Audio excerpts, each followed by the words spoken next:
Double slit Fraunhofer diffraction. In case of double slit Fraunhofer diffraction, two phenomena simultaneously take place. Let us consider there are two slits AB and CD. The width of the slit is A, across which the light moves, and BC is the opaque part which restricts the light. Similarly, the width of the second slit is A, and again the opaque part is width B. The light will move from these two slits towards the screen. And in case of Fraunhofer diffraction, we know that with the help of first lens, we made all the rays parallel to each other, and to obtain the result on the screen we use second lens. And we know that there are two phenomena which are taking place because of these two slits. The light coming towards these two slits is coherent in nature because the light is obtained from these two slits is obtained from the same source. Hence, the coherent sources produces interference pattern.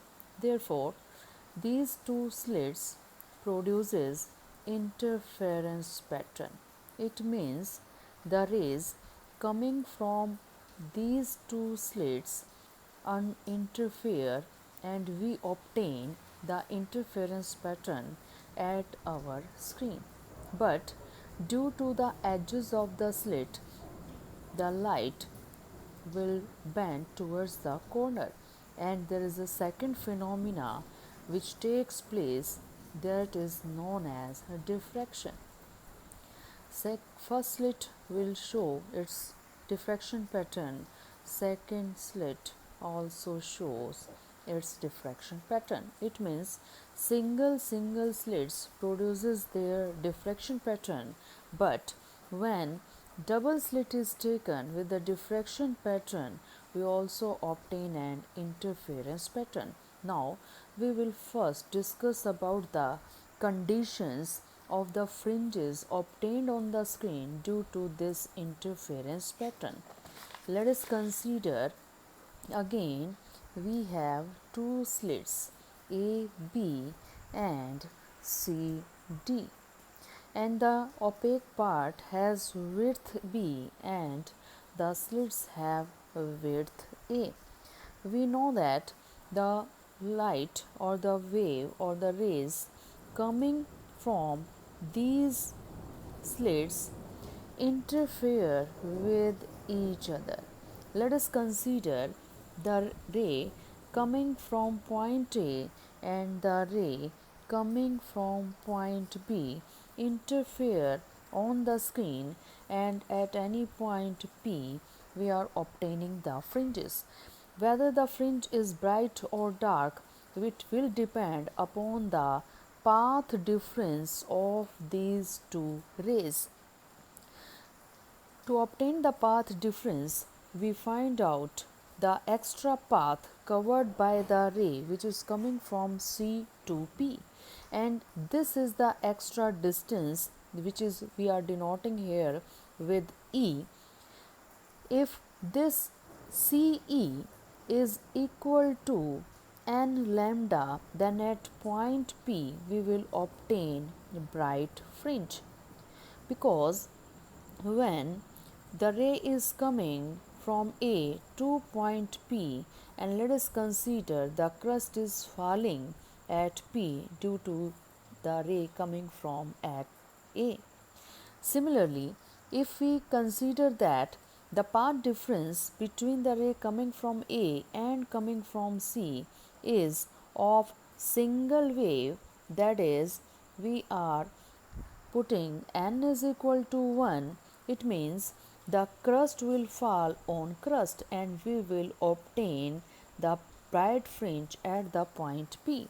But if the path difference, that is this extra path which is traveled by the ray Cp, if it is given as 2n plus 1 lambda by 2, then we will obtain dark fringe at the point P, because in this case if crust is falling from the ray coming from A, then the ray which is having a path difference of extra lambda by 2, there will be trough falling at the point P.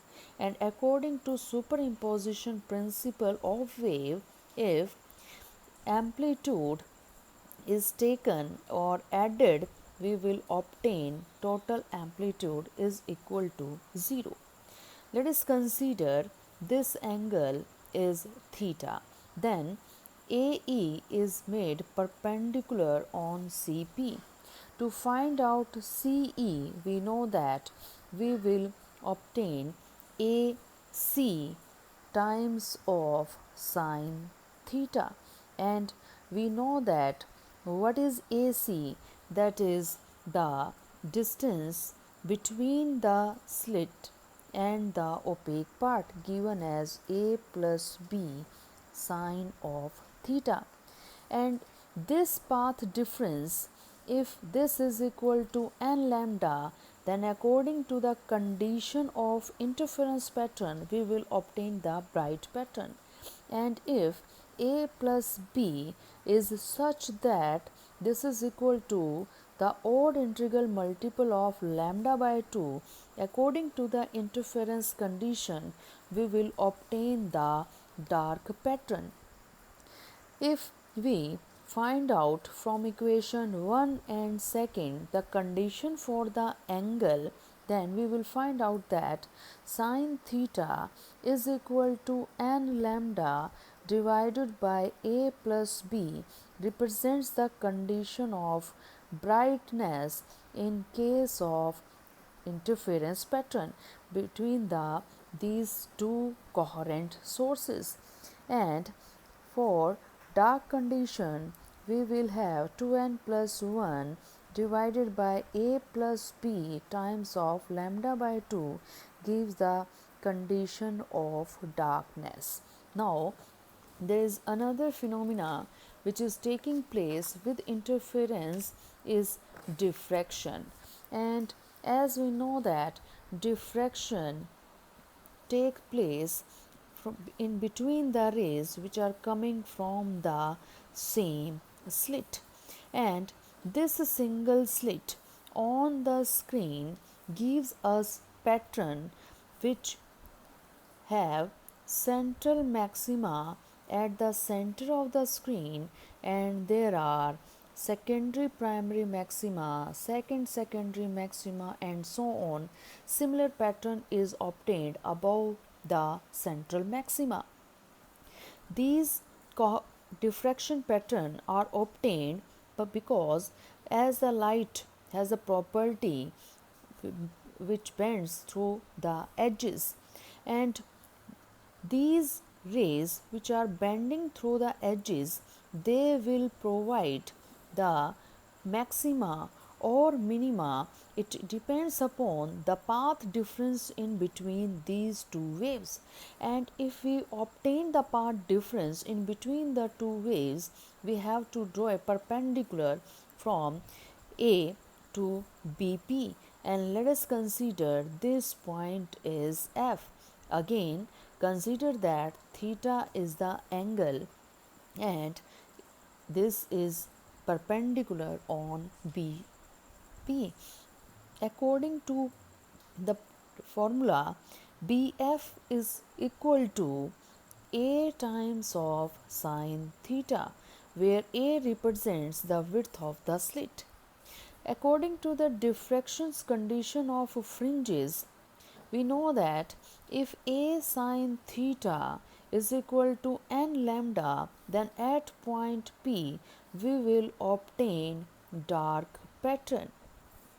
Let us consider n is equal to 1.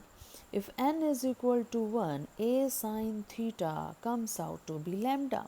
And if we divide AB into two equal halves, let us consider this A dash is one half and another is A dash B. In between the waves A and A dash, there is a path difference of lambda by 2. It means if from A crust is approaching at point B, then the ray which is coming from A dash give us trough and they are cancel out each other. Similarly, the path difference between the wave which is coming from A dash and B, they will have a path difference of lambda by 2 again. Hence, all the waves which are approaching at point P and having a path difference of lambda or n lambda, they will give us a dark fringe at the point P. It means this is the condition of darkness in case of diffraction of the slit. Similarly, if A sin theta is equal to 2n plus 1 lambda by 2, we will obtain the bright fringe at the point P. If in this case we take n is equal to 1, we obtain 3 lambda by 2, that is equal to A sin theta. Now, in this case, we will divide our slit into three equal parts, in which the light coming from two parts will cancel out each other, and the third part gives the brightness at the point P. Hence, this is the condition of bright in case of diffraction.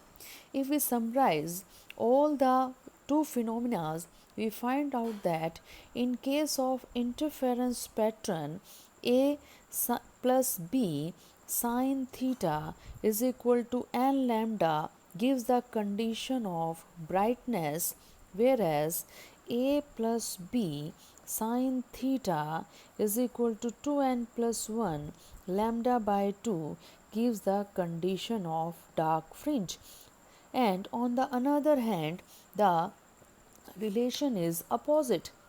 In case of diffraction, if A sin theta is equal to n lambda, we will obtain dark fringe, and if A sin theta is equal to 2n plus 1 lambda by 2, we will obtain bright fringe. If we take both phenomena in the consideration, we will obtain on the screen the pattern like this. Let us consider this is the center of the screen. As we know that from the diffraction phenomena, we will obtain central maxima at our screen at the center, and the bright fringes will be obtained when n is equal to 1, that is when theta is equal to 3 lambda by 2 times of A. This is the first secondary maxima. Similarly, when n is equal to 2, we will obtain another bright fringe with the help of diffraction, that is at a distance of 5 by 5 lambda by 2a, and so on. The third fringe, bright fringe, will be obtained at the point 7 lambda upon 2a. Hence, first we will draw the diffraction pattern on our screen. Let us consider this is the pattern which we are obtaining due to the diffraction obtained by the slits. The minima is obtained when this condition is applied, and in case of minima, first minima will be obtained when n is equal to 1. It means when theta is equal to lambda by a, we will obtain first minima, and first secondary maxima is obtained at the point 3 lambda upon 2a. Next minima is obtained when n is taken as 2, and we will have the condition for theta is equal to 2 lambda upon a. Maxima will be given with 5 lambda upon 2a, and so on. We will obtain the another minima and successive maxima. Similarly, this point is lambda by a, this is 3 lambda by a, this comes be 2 lambda upon a, and this is 5 lambda upon a. Same pattern is obtained on both sides of the center of the screen. Now we will discuss about the brightness and darkness conditions for the interference pattern.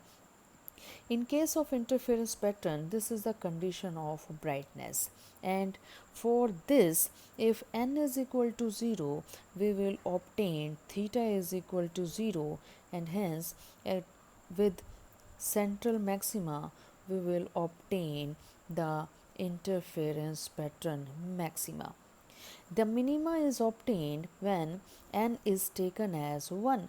When n is equal to 1, then we will obtain the first darkness due to the interference pattern, and it is given by 3 lambda upon 2 times of a plus b if we give in the terms of angle.